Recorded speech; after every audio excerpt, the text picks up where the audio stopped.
that financial architecture has been very unfavorable to the African continent. But over and above, even as we reach out to our development partners, we have our own internal interventions in terms of financial inclusivity to make sure that the people at the bottom of the pyramid are part and parcel of food production so that we can attain food security and our children can be able to go to school. I was very pleased with the session that was here before, because in Kenya, we have succeeded in having a very good and effective school feeding program that has doubled school enrollment. And when the children have been fed, the parents are able to proceed with their daily hustles unhindered. Thank you. Indeed, and we cannot overstate the impact on educational outcomes and economic development when we address the crisis at a foundational level. Thank you very much. Let us hear from the Vice President of Nigeria, His Excellency Kashim Shettima. Over and over again, concerns around conflict, insecurity, political instability have been mentioned by our previous speakers. I'd like to find out then from you, as Nigeria, it's a new administration in Nigeria as well, how you've been able to mobilize domestic resources and also access development financing from partners to transform food systems. Thank you so much. Your Excellencies, distinguished ladies and gentlemen. Well, our government is barely 2 months old, and President Bola Ahmed Tinubu hit the ground running from day one, determined to transform the meaning and concept of modern governance, and along that way to demonstrate the nation's commitment towards our food system. He declared a state of emergency in food security and took it as a livelihood item within the purview of the National Security Council. And we had 2 albatrosses around our necks: subsidy on petroleum and multiple exchange rate system. And we withdrew the subsidy on petroleum from day one, just like President RUTO did in Kenya. And to mitigate the effects of the subsidy removal, the government embarked on immediate release of grains and fertilizers to mitigate the effects of the subsidy removal. A commodity marketing board has been put in place to continuously review and monitor the prices of food items. Nigeria is a diverse country with lots of potentials and diversities. But along this line, the government is making strenuous efforts to activate funding for the entire agricultural value chain. The nation has a lot of potentials. 1 out of every 4 black men is a Nigerian. And it's projected that by 2050, Nigeria will be the 3rd most populous nation on earth, surpassing the United States. So the anticipated demographic bulge, we have the capacity of turning it into demographic dividends, or it will be the demographic disaster that will consume all of us. Along this way, we are determined to invest in agriculture, fundamentally because, and the whole mantra is increase in yield, because entrepreneurial capitalism is embedded in the very psyche of the average Nigerian.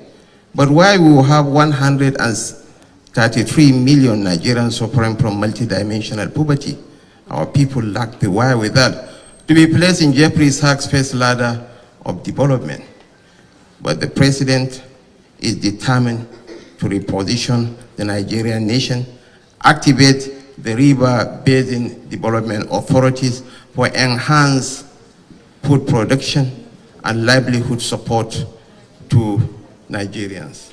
Along this way, the president has already approved the infusion of huge quantum of funds towards repositioning our security architecture, because we have similar problems with Somalia and Kenya, especially in the northeast and the northwest sub-regions of the country. We are repositioning our security architecture to provide support to farms and farmers. And nothing fascinated me much more than the school feeding system.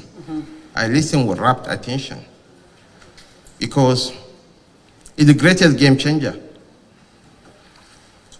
especially for the poor, because the young ones at their formative stages, food is very essential in the formation of their brainware. So it's absolutely essential. We are with you, we'll align with you, we'll partner with you towards meeting our global objectives. Thank you so much. Thank you very much, Your Excellency. And along the same themes, Your Excellency, Prime Minister of Niger, talk to us then about your country's challenges, your experiences in mobilizing domestic and external financing to transform food systems in your country, and what other challenges you are facing along the route, and what is working as well. Merci beaucoup. Je vais parler en français. Donc, mettez vos écouteurs, s'il vous plaît. Merci, madame. Au Niger, vous savez, nous sommes un pays qui est très affecté par les changements climatiques. Et compte tenu de cet aspect, nous avons élaboré une politique qui consiste à assurer l'alimentation et l'autosuffisance en production agricole de notre pays. Cette politique que nous appelons l'initiative 3N, les Nigériens nourrissent les Nigériens, comporte tous les volets allant de la production agricole en passant par la commercialisation et allant jusqu'à la nutrition. C'est donc une politique complexe qui couvre à la fois la protection du sol, l'amélioration des rendements, la connectivité au marché, la qualité de la production et également la qualité de l'alimentation. Nous avons, en accord et en collaboration avec la Banque mondiale et le FIDA, essayé de mesurer la part du financement qui va à l'agriculture. Il s'est trouvé que en 4 années, de 2019 à 2022, le Niger a augmenté de 70% son financement qui va en direction de l'agriculture. Sur ces 70%, 40% sont consacrés à l'investissement agricole, 26% à la vulgarisation agricole et 23% à l'alimentation, 8% à l'environnement. Évidemment, cela signifie que au Niger, nous avons un programme assez conséquent où l'agriculture apparaît comme une grande priorité du budget national. Pour financer ce programme, 24% des ressources proviennent des ressources fiscales directes du pays et 76% des financements extérieurs, notamment des emprunts. Évidemment, les emprunts eux-mêmes étant considérés comme des ressources remboursables, on peut considérer que là également seront remboursés sur les ressources nationales. Donc voilà l'expérience du Niger. Nous avons été sélectionnés comme un pays pilote pour mesurer un outil mis en place par la Banque mondiale et le FIDA pour mesurer les financements en direction du secteur agricole. Cet outil est très efficace et nous avons utilisé la collaboration de tous les services qui interviennent dans le domaine de la production agricole pour en pouvoir bénéficier, pour avoir mesuré les effets. C'est donc une expérience en tout cas très positive qui pourra être vulgarisée à l'échelle du continent, pour voir même à l'échelle internationale. Merci beaucoup de votre aimable attention.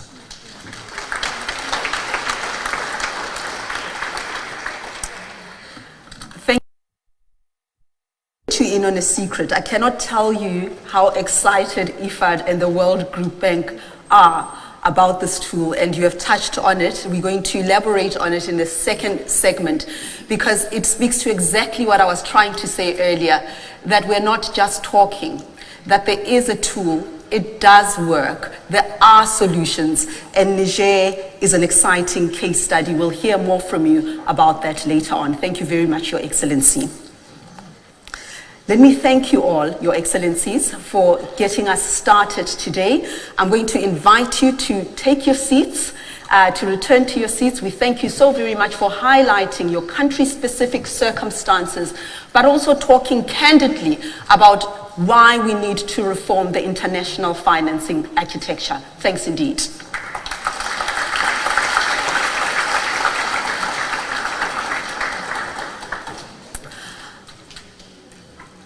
Thank you.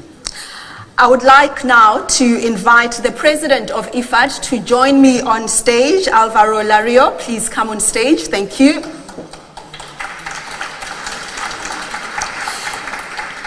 And to be a part of our conversation as well, Senior Vice President and Chief Economist for the World Bank, Indamit Gill.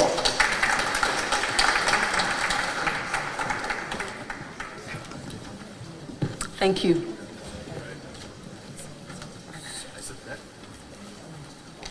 First, before we get started on the challenging issues on financing food systems transformation, I would like to get your impressions on what you heard in our first panel. The realities, the challenges, the political instability, and of course, access to funding. Your impressions. Well, thank you very much. Welcome to everybody. We're very excited about this summit after 2 years, and we're very much looking forward to further solutions and financing for many of these countries. Actually, we work in the 4 countries and we have very exciting programs in all of them, so it doesn't come as a surprise as many of the challenges as well as the opportunities we are seeing. One of the positive sides, I would say, from 2 years ago is actually that now we all speak the same language, and this language comes to the national pathways. There's plans in place where we actually can all mobilize funding and we can know what are the gaps. We're also excited about the new tool that has been developed between ourselves to really be able to see where the gaps are and also mobilize this money throughout for the gaps. The Prime Minister, President, they were mentioning also how much it has changed during the last years. If we think about it, we have had further conflicts, a big war, we have seen a pandemic, inflation, so the challenges have been massive. At the same time, we have also been much more aware that we are all very interconnected and that the challenges that happen in one place in the world are affecting many others. So this also can bring us together. So we're very much looking forward to continue mobilizing financing and seeing how we can support and invest in many of these transformations. Thank you. Indamit, your impressions first. So I would also like to start by thanking IFAD and especially Alvaro for this excellent collaboration that has led to this session. And I was struck by what the leaders from African countries said. So I was struck also, ma'am, because before we get into the structural issues that are slowing down the food systems transformations, there are, so I just want to talk about a few things that make this problem very urgent, as my president mentioned.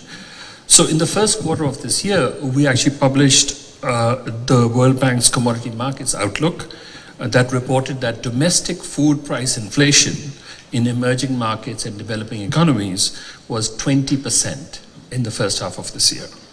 And so you might ask, how is this consistent with all the reports that you're reading, that food prices were expected to fall by 8% this year and 3% next year and so on? And the reason is that when you read about global food prices in the Financial Times and the Wall Street Journal and so on, they are cited in dollars, right? But when consumers in countries like Niger, countries like Nigeria and Somalia and others pay, they pay in domestic currencies. So they pay in Pakistani rupees or Egyptian pounds or Ghanaian cedi, right?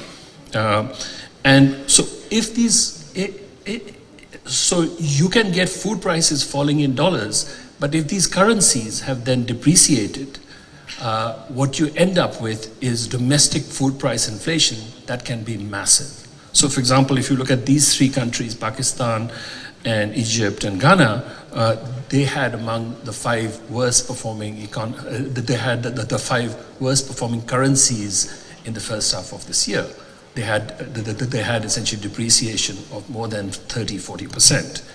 Now, the other thing is, of course, just going up more slowly, right? They're still going up, right? And so if you look at the global food price index in inflation adjusted terms, it will remain at the second highest level since 1975. Okay? So you have very, very high food prices. And the reason why it's the second highest is because last year was the highest. Okay? So you have very, very high food prices. So that is the reality of food prices. And we now have two or three things happening at the same time. The first one, of course, is the war in Ukraine and some of the changes that happened last week that will probably lead to an increase in the price of wheat. And then you have developments in Asia where you actually have bans on rice prices. And by the way, you can't even fault the governments for actually doing this because climate change is making yields drop over time. So we have these two agendas, ma'am. We have the first agenda is this immediate price increase thing. And the second, of course, is that we have the longer term structural issues, especially climate change, which is leading to these price increases over time. All right, so you've given us a sense of where we stand on financing food system transformation. But I guess the big question, especially the people who were mentioned in the first segment, the poorest of the poor, the people who are in the lower rungs of this ladder, they want to know, is the global community and the private sector, are they living up to the challenge of transforming the international financing system, of increasing financing so that food systems are indeed transformed? Are we rising up to the occasion here? Passing the buck, I'm going to come back to you. Alvaro? Well, let me start by perhaps answering the question on the cost, because I think it's very important. I think one of the messages I would like to give today is that the cost of inaction is much higher than the cost of action. We saw in the video we were discussing around the estimates of the World Bank of around 400 billion annually. But the costs that were also presented were 12 trillion. The 12 trillion, if you decompose them, you see 6 trillion in terms of public health costs. You talk about 3 trillion of environmental costs, 1 trillion in terms of food waste. So I think the numbers we're talking about are massive. And the type of investments that we need are also a fraction of that. We're talking, the tool will tell us later that we're talking around more than 40 billion per year in ODA, which is still a tiny fraction of the overall investments that goes to food systems. Only around 10 billion, 10, 11 billion to agriculture, 15, 16 billion going to emergency assistance. So still we see some imbalances. And I think the president of Somalia made it very clear that if we really want to take people out of hunger, out of poverty, we need also investments. We just don't only need assistance. When you're talking about the poor, that's something that we very much stress. It's not enough with having investments or with giving food aid. Those investments need to be very much focused on pro-poor rural policies, on the bottom 20%. And this is starting to be understood by many of the big international financial institutions. It's being understood in many cases by governments on the bilateral aid. We need to focus on investments, not only assistance, on investments on that bottom part of the pyramid. Any investment needs to make sure, when we're talking about access to markets, about value chains, how is it affecting the ones that are in poverty? I would like to not just to talk about subsistence farming, but actually about productive farming, about small-scale producers. How can we get many of them into these global value chains? How can we make sure that the investments are really touching the lives of those and not just of the bigger type of entities? And how does the World Bank respond to that same question? So I guess in a somewhat complementary way, which is that, so I've been speaking with my colleagues in the agricultural global practice, and they tell me that the world spends about $800 billion each year on public support to agriculture, right? Now this is supposed to help, mainly to help farmers. But at the most, about a third of this money actually helps farmers. The other part goes to a whole lot of other things. And because of the way this money is spent, it encourages practices that are inefficient for the farm economy, and it's bad for the world's environment. The other thing that my colleague Martin here, he tells me, is that just repurposing just 10% of this money, 10% of this money is a large amount, which is 80 billion, right?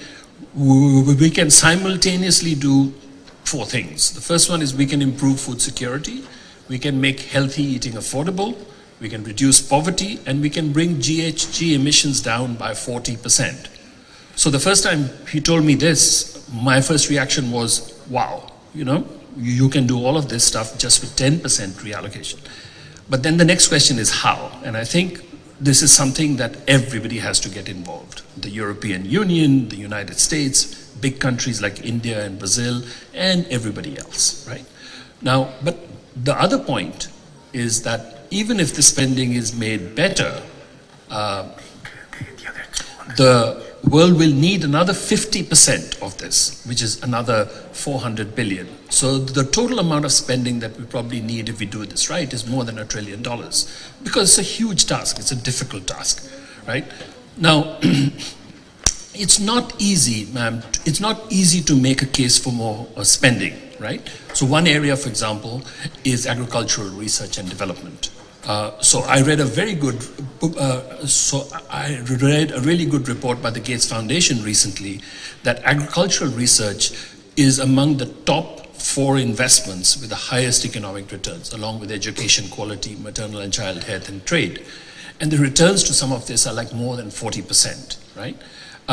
The number that is cited in this report for additional R&D is about 5.5 billion each year for the next 7 years. And coincidentally, by the way, the World Bank provides about $6 billion of support for this one. So we will actually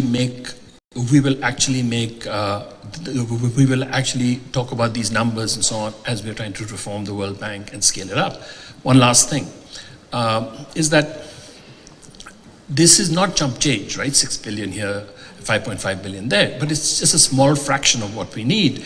And unlike education and health systems, food systems are mainly private. They're not public, right? So what we will need more than anything else is private sector participation in financing these transformations. And it's really good that the head of IFAD is actually knows this business very well, because he used to be at the IFC and he has a master's in finance from Princeton University. So I think we're going to take his hands. He didn't pay him to say all these nice things about him.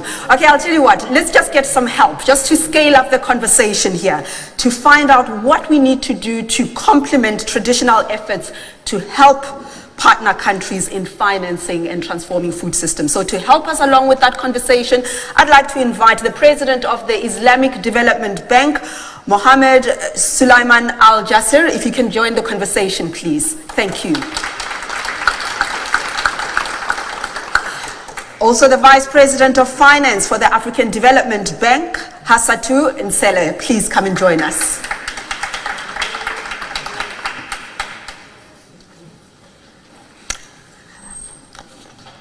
Let's start with the President of the Islamic Development Bank. The challenges, the potential to reform the international financial architecture. Do we have scope and space to be innovative here? What tools are we using? Bismillah ar-Rahman ar-Rahim. Thank you very much first for inviting me to participate in this August forum that I hope will provide some lessons we can all take home and act upon. We at the Islamic Development Bank have 57 member countries. 29 of them are least developed. So we know what poverty is. We know what development or underdevelopment means. Most importantly, it's really basic infrastructure that needs to be addressed non-stop, continuously. I mean, I was in the Gambia and the president was telling me, you know, thank you, Mohammed. It used to take us 12 hours from this village to this village by car. You gave us a loan, we built this highway, now it only takes 4 hours. So it was transformational in terms of even moving food and people and all of that. Well, but challenges, as was mentioned, get multiplied with the climate change now. So the farmers are not only dealing with basic infrastructure or transportation, but climate change. We in the Islamic Development Bank, we work on the steady state requirements of our member countries, but also we take the crises that befall them unannounced, like the climate change. So we, with the Arab development institutions, we put together a package of $24 billion to help member countries finance their climate-friendly projects, be it in the renewable energy, be it in other areas. Of course, the food problem is a very serious one. You need the calories because before you can do anything else, be it education or what have you. So we put together also a package of $10.5 billion last July. Now it's been almost a year. And that is basically to finance, 1/3 of that is to finance restocking of basic foods and grains. And the rest is supposed to go to finance development of agriculture. Because to tell you the truth, as an economist, now this is a confession, I think we failed in forgetting that agriculture is the most important ingredient of any economic development program. I mean, some very poor countries were spending money on steel mills when their basic agriculture is still not feeding its own people. We know from economic history, and those countries that have made it, they first kept people on the land. So they are on the land. They're not moving. They're not migrating. Yesterday we were talking about migration. And then they discovered that they can produce more than they need, so they can send it to the urban areas. Urban areas now, they are fed, so they can get busy with industrialization. So we need to bring back that theme to our development paradigm and do it in collaboration. Not the Islamic Development Bank, not even the largest of us all, the World Bank can do it. I mean, the challenges are huge, but I can tell you, smaller collaborations that we have been engaged in have made a huge difference. We should not belittle those when we address them. And finance is only one element. It's a critical element, but I think collaborating and ensuring that we are on the right track, investing in agriculture and then investing in people's health and then investing in education is what will make all the difference. Going back to basics. All right, let's hear from the African Development Bank. We've talked about the need for innovative new sources of financing, but also recapitalizing, right? Recapitalizing the MDBs, the IFIs, so that we can attain these outcomes. Your thoughts on that? Thank you. It should be on. Is it working? Right? Is it working? Okay, very well. Thank you very much, and thanks, for having the African Development Bank invited here to discuss this very important issue. To the first question that you posed, yes, there are opportunities. There is to be had at the IFI level, at the multilateral development banks level. So basically, there is a group that was put together by the G20 in order to evaluate the strength of MDBs and the capacity to respond to the global development challenges. And multilateral development banks represent 60% of the non-concessional official financing architecture. But they've been asked to evolve. They've been asked to play a greater role in addressing the global public challenge, the global public issues that we're seeing, because they are, deemed to be well-placed and uniquely equipped in order to do that. And financial innovation is one of the key aspects of this, because as you said, rightly, yes, we need all those policies, we need all those initiatives, but you need to have the resources in order to be able to implement them. And so financial innovation is at the center. And I'm very proud to say that the African Development Bank, we've been spearheading financial innovation for a very simple reason. We have a formidable mandate for Africa, and relatively our capital resources are limited. So we need to go beyond shareholder capital. We need to use financial instruments in order to catalyze more development into the continent. And it's in that spirit that we've collaborated with the Inter-American Development Bank and developed a solution for increasing or for rechanneling SDRs to multilateral development banks. Because the G20 had a very interesting quote where they say, right now, it is a time of great risk and great opportunities. And the SDRs present a great opportunities because basically, by lending to multilateral development banks, we, MDBs, multilateral development banks, will be able to have a leveraging impact of 3 to 4. So just imagine, $25 billion lent to the MDB system at zero cost to the SDR, taxpayer, is $100 billion of immediate lending capacity made available to our institution. So I like, what you said, it's no longer, let's not go to advocacy. Now, we need to move forward, go beyond the advocacy to go to action. This is exactly that. And it can be a game changer. The MDBs are uniquely placed, to play this role. And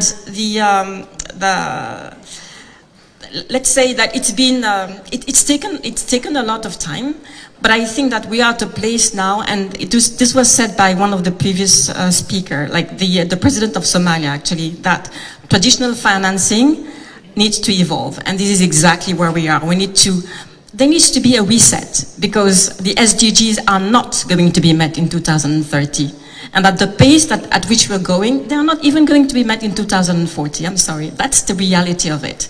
So either we continue and say, have those visions about, how great we want to be, what the great things that we want to do. But if we do not follow that with action, with resources, we're not going to go anywhere. So there are innovative solutions available out there. Let us all be innovative. And I'm not talking just about the MDBs, because they have been, but also the shareholders. Thank you. Thank you so very much. We are all in conversation with each other. The representative from Kenya also spoke about the financial architecture not working for the particular environments, Africa, and how we need to innovate, how we need to collaborate, how we need the partnerships.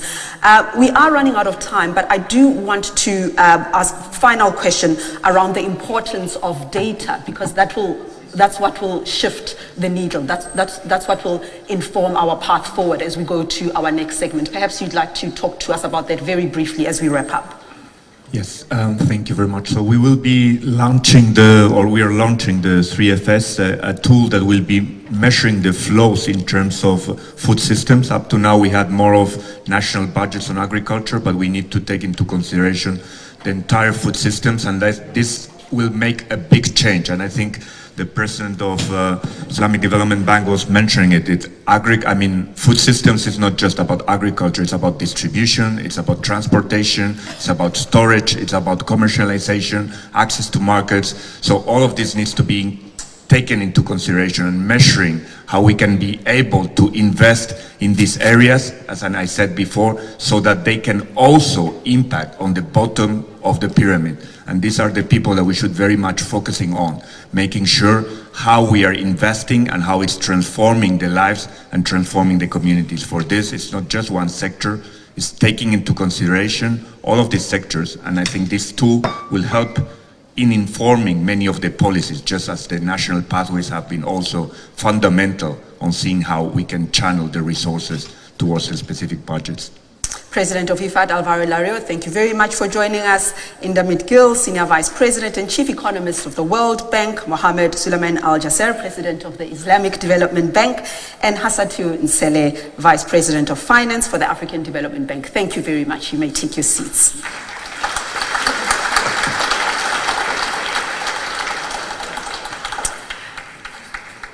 And if I may ask for you to get ready as my panelists are leaving the stage, the Prime Minister of Niger, Ministers of Peru, Norway, Secretary of State for France, plus the Gates Foundation, if you can prepare and come forward. The Prime Minister of Niger, His Excellency Mamadou Oumudou, if you can rejoin us, sir.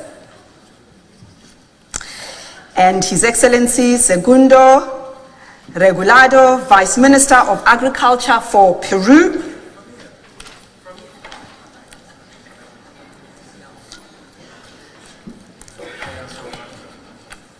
We'll figure out where to sit. Thank you. And it's a pleasure, the Minister of International Development for Norway, Her Excellency Anne Finarim, if you can come forward, please.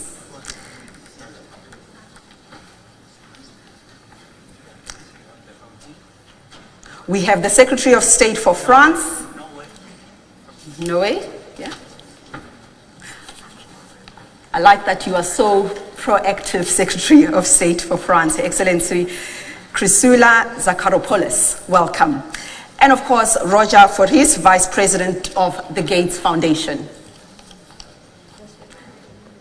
They're exchanging business cards, I saw that.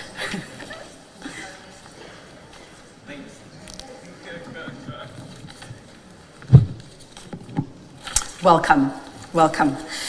We've been hearing a lot about the case study, Niger, because it has been such an exciting development. It is a demonstration of what happens when we collaborate, when we partner with each other, and when we innovate. And so you will see, ladies and gentlemen, from the data that will be presented,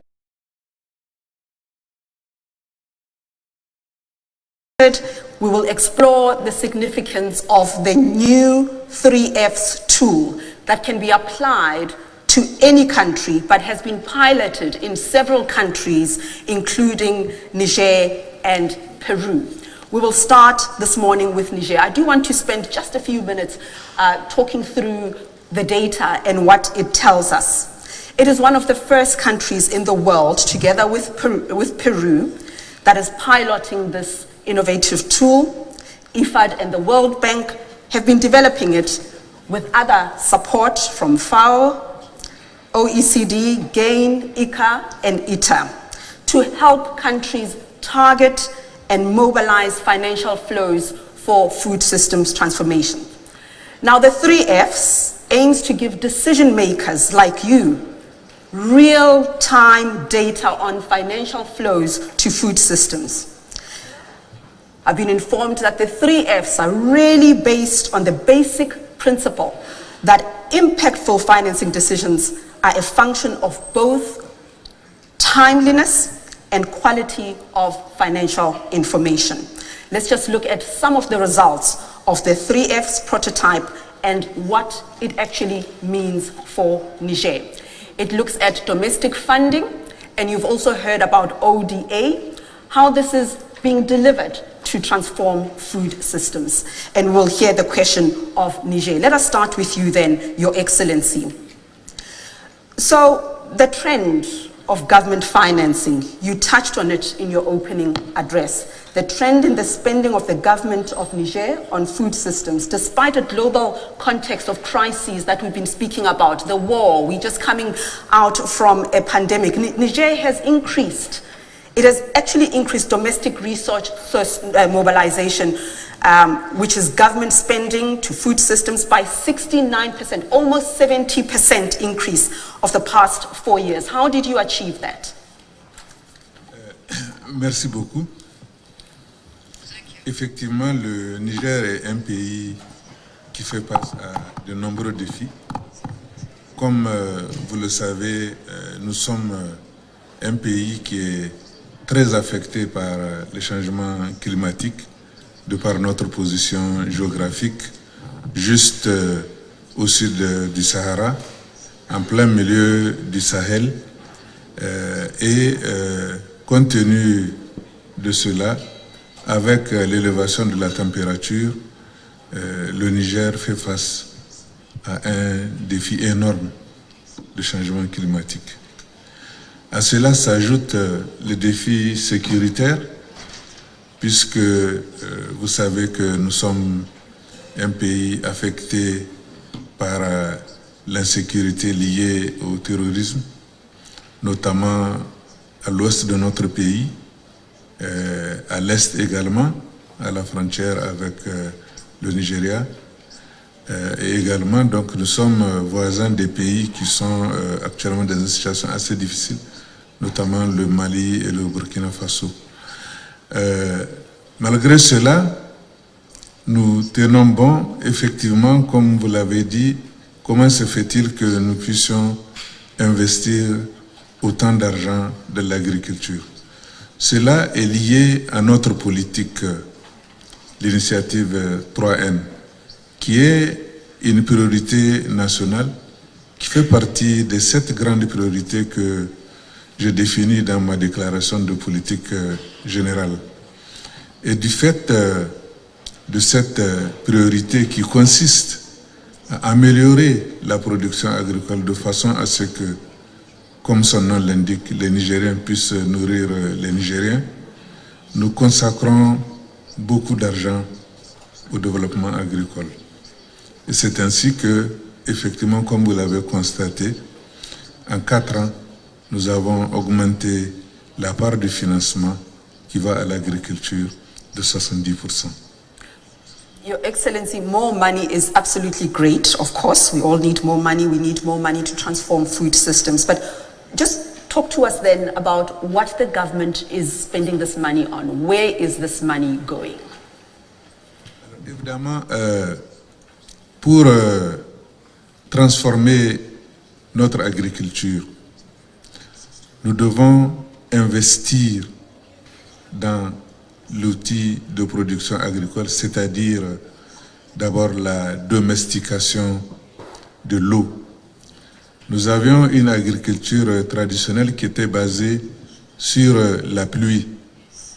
Maintenant, nous passons progressivement à une agriculture où l'eau est domestiquée, l'eau de surface d'abord à travers les barrages et les seuils d'épandage, mais aussi l'eau du sous-sol, car le Niger est un pays qui est très riche en eau de sous-sol, que ce soit les nappes de faible profondeur ou les nappes de profondeur beaucoup plus importante.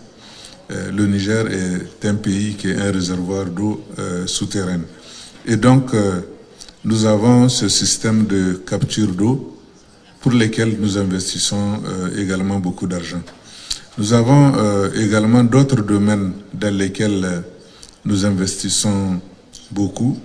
C'est la protection de la terre, mais aussi la connectivité, que ce soit les routes, la création des marchés, et également dans la transformation agricole.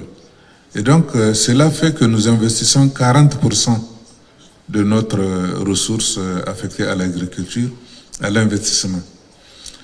Environ 25% sont consacrés à la vulgarisation agricole et 23% à l'alimentation d'urgence, parce que, quoi qu'on en dise, nous sommes encore un pays qui, du fait des conflits, a encore besoin de soutenir les populations en situation d'insécurité alimentaire sévère ou parfois modérée. Voilà donc ce que nous faisons avec notre argent. Merci beaucoup. So transformative investments, emergency events. I'd like to find out then from you again, Your Excellency, before I bring in my panelists. We are in a very tight fiscal situation. We've spoken about the impact of the war, the pandemic, and we know that Niger is a low-income country. How are your partners supporting you in this journey, and what more would you like to see? Effectivement, nous avons beaucoup d'appui de la communauté internationale, notamment les institutions multilatérales de financement comme la Banque mondiale, la BAD, mais aussi les institutions bilatérales comme l'Agence française de développement. Ces institutions nous financent à travers des prêts à des taux très concessionnels qui nous permettent effectivement de pouvoir booster notre agriculture. Indépendamment de ces frais, nous avons également aussi des appuis budgétaires qui proviennent de ces institutions multilatérales et des institutions bilatérales ainsi que de la coopération bilatérale. Donc, globalement, sur les financements que je viens d'indiquer, nous avons 75% qui viennent de la communauté internationale à travers les prêts et aussi à travers les aides bilatérales et multilatérales. 24 à 25% proviennent directement des ressources budgétaires nationales. Thank you, Excellency. Let's bring in Peru here. I understand that you are also piloting the 3FCs and actually considering implementing them at a regional level. How important is this data for you?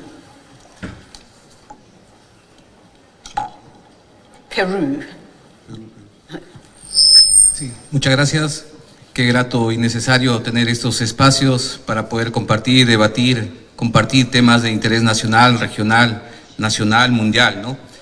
Efectivamente, previo a esto quería comentar que el Perú en el año 2021 asumió el compromiso de transitar hacia sistemas alimentarios sostenibles, con el único objetivo de llegar al 2030 con la finalidad pues de formalizar y cumplir con el objetivo de desarrollo sostenible, hambre cero.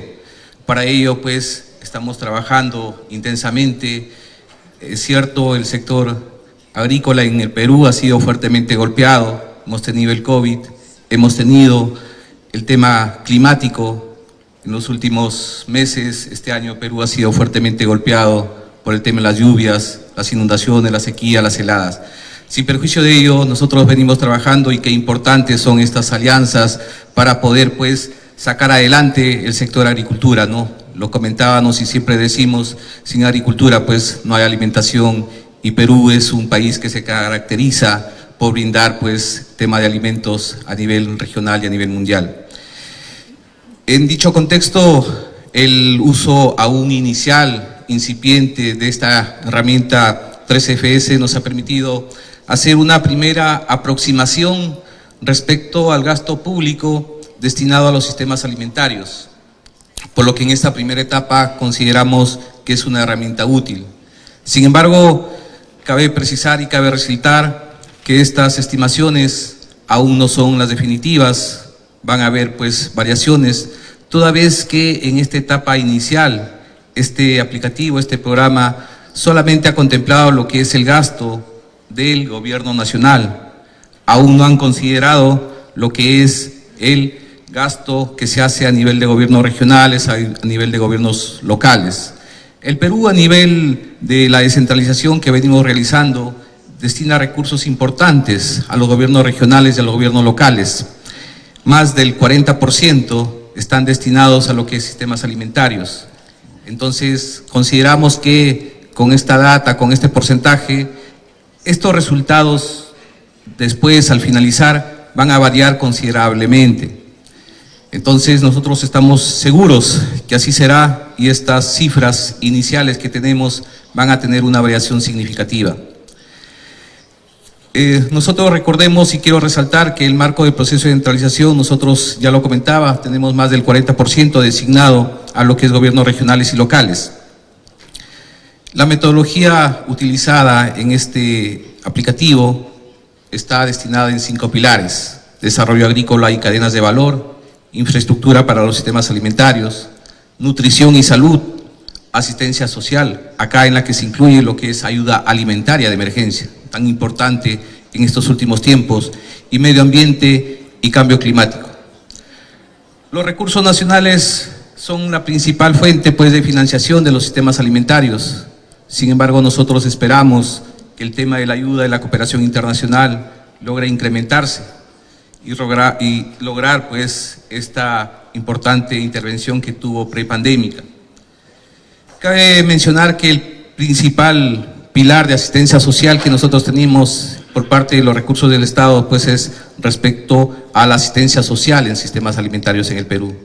Este financiamiento aumentó el año 2020 debido a los mecanismos de subvención, dado pues el tema del COVID que se tuvo intensamente en nuestro país. I must come in there so we can get more comments. We get lots of contributions and lots of insights from the other countries. We thank you for sharing your experiences in Peru. Let us hear now from Norway. I understand, Minister, also that you also value the 3Fs. I mean, how important are they, especially in the context of the UN Food Systems Coordination Hub? Thank you so much, and thank you for inviting me to this very important and interesting panel, and I congratulate Niger and Peru on their very interesting accounts. Knowledge and information about how the financial flows are directed and channeled is essential for planning development progress. It's an absolutely essential tool if Norway, as a donor country, is to use our efforts in the right way. But, let us not fool ourselves. This is extremely complex. And I think, I think honestly that agriculture and food systems might be the most complex fields of development there is. And to be honest, maybe that is why, as the gentleman from the Islamic Bank mentioned, agriculture has to a certain extent been a little bit neglected lately, because it is so complex. Just to mention one issue, the urban-rural link. We know in order to transform food systems, we need to make sure that urban poor have access to nutritious food. Well, in many countries today, that food does not come from the food producing sector around the cities because logistics is not there, etc. And so that is just to give one example of how there is such a multitude of investments that need to take place. I wanted to mention 2 points in terms of thinking out of the box on financing this sector for the future that I'm spending a lot of my time on. First of all, we need to make sure that the food systems tap into the climate funding, climate financing, which is out there. And I have huge expectations for the next COP to put this on the agenda. And that is because the agricultural sector, or the food systems, is both the problem and the solution in terms of climate, both mitigation and adaptation. So, and we know that there is climate finance out there, and I think that the food system transformation needs to tap into a lot more of that available financing. The second is how to get private investments also to the least developed countries, because every smallholder farmer is a potential businessman, and he's a private businessman. So how do we get investments out there? And I think there is a lot of potential still to investigate risk reduction measures. We have seen it working in other sectors, but there is still a lot of potential for me as a Minister of International Development to use that limited ODA funding to take off some of the risk of private investments so that they see it profitable to go into also difficult sectors like the food producing sectors and the food processing industries in least developed countries. Thank you very much for your passion and strident position. Yeah. France's name has come up as a partner, and I would like to invite France then to comment on a theme that we touched on with the African Development Bank, recapitalizing MDBs and IFIs, leading to concrete examples. We want to see and know how you are a champion in this era. We need funding for IFAD. We need it all directed to low and middle income countries. Your comments, France. Merci. Merci beaucoup. Moi aussi, je vais parler en français. Alors, tout d'abord, je voulais dire qu'effectivement, la France est convaincue que les attentes des ODD impliquent une évolution profonde des systèmes financiers. Et c'est ça que nous avons aussi... c'est pour cette raison que le président de la République il a organisé à Paris ce sommet pour le nouveau pacte financier. Et je remercie beaucoup parce que nous avons commencé tous ensemble, en s'aimant avec le président RUTO, le président Tinubu, le président Bazoum et beaucoup des autres, avec vous, Sir Alvaro. Et on va poursuivre cette mobilisation aussi au sommet climat de Nairobi. Qu'est-ce que je veux dire? Parce que c'est vrai, tous les interlocuteurs, ils ont dit que nous avons besoin, ça c'est un constat, de financement. Mais la question, c'est pas seulement avoir plus, mais comment on peut faire mieux. Et là, je voulais dire que on sait très bien qu'on a des besoins qui sont très très élevés, car la situation depuis les sommets sur le système alimentaire de 2021 elle a totalement changé après la crise du Covid, mais sans oublier les catastrophes climatiques, mais aussi la guerre d'agression russe en Ukraine, qui aggrave encore ces situations avec les récentes retraites russes de l'initiative céréalière de la mer Noire. Et encore, c'est une cynique expression pour les pays, surtout les plus vulnérables. Alors, qu'est-ce qu'on peut faire? Comme vous avez dit, je pense que comme les besoins explosent, il faut être créatif, il faut aussi avoir des initiatives politiques fortes. L'aide publique au développement, c'est important, mais ça ne suffit pas. Les investissements publics sont importants. Et là, je salue aussi le travail de la coalition des banques, comme vous avez dit, du développement avec les FIDA. Mais il faut mobiliser les financements privés et de nouvelles ressources de financement. C'est ça qu'on a cherché à faire à Paris. Et comme vous n'avez pas beaucoup de temps, moi je voulais simplement dire que nous, la France, on travaille et on reconnaît la place centrale du FIDA. Et c'est pour ça que nous avons augmenté nos contributions de 50%.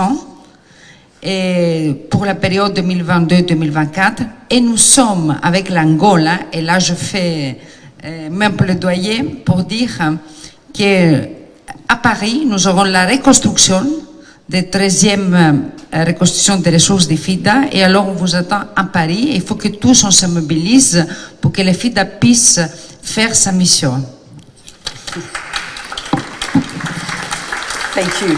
Let's hear then from the Gates Foundation how you've contributed to bringing about game-changing catalytic investment in food systems.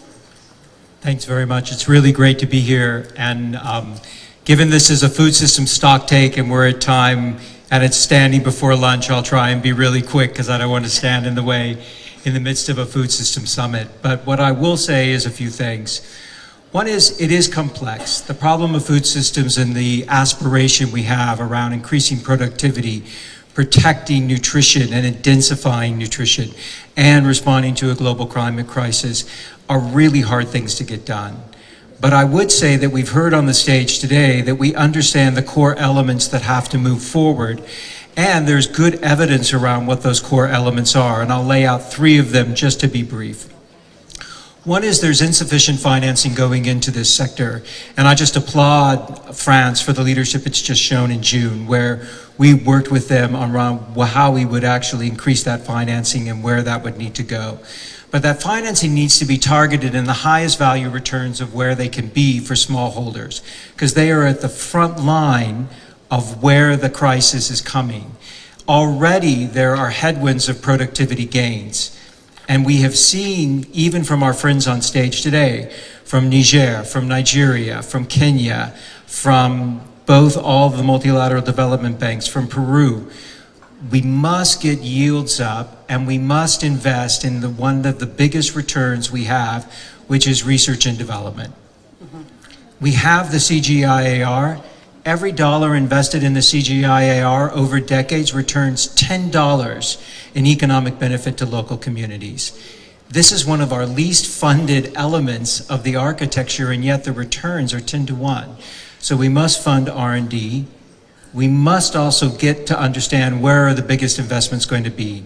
Coming out of the Food System Summit, there was the creation of the HESET 2030. They are coming through with very good data of where the other big investments need to go.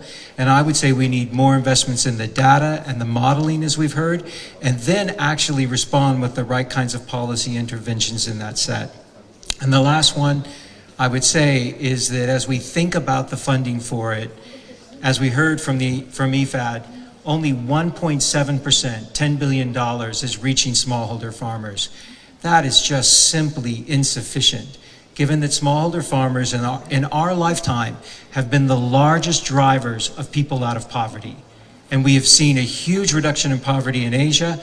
We've seen it in South Asia, and I'm ready to see that happen in sub-Saharan Africa. We know how to do that. We can do that more sustainably. And that's why I'm very appreciative of our friends in the UAE putting the food system at the forefront of COP28. And let us go into that with a real plan and not just an aspiration. And at the forefront, it's got to be invested in the things that matter most. And innovation and R&D, we're behind, and the time frame is long around it. So thank you. We'll leave it at that. Thank you very much to our speakers and our presenters. And we will elaborate a little bit more tomorrow, or in greater detail, about the private sector role at our session tomorrow. And we'll be hearing more about Nigeria in our session taking place in the King Faisal room in just an hour. So all these conversations are continuing. I'd like to call the IFAD and World Bank presidents to explain very briefly what is next in leading the financing agenda for food systems and to give us our closing. You can leave the stage. Thank you. IFAD and World Bank. Thank you very much.